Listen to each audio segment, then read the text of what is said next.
এই জোড়ার ডিমের অবস্থা দেখবো, কয়টা ডিম পারছে আসলে দেখা যাচ্ছে না। মাঝি বেশিরভাগ সময় ঘরের মধ্যে থাকে, তো আজকে ঘরের মধ্যে হানা দিলাম। 4টা ডিম পারছে মাত্র।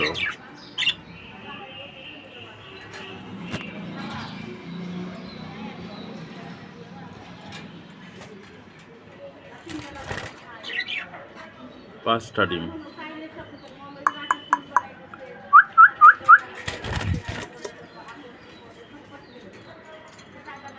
মনে হয় একটা দুটা ফুটবে, কারণ কালো হয়ে গেছে ডিমের অবস্থা।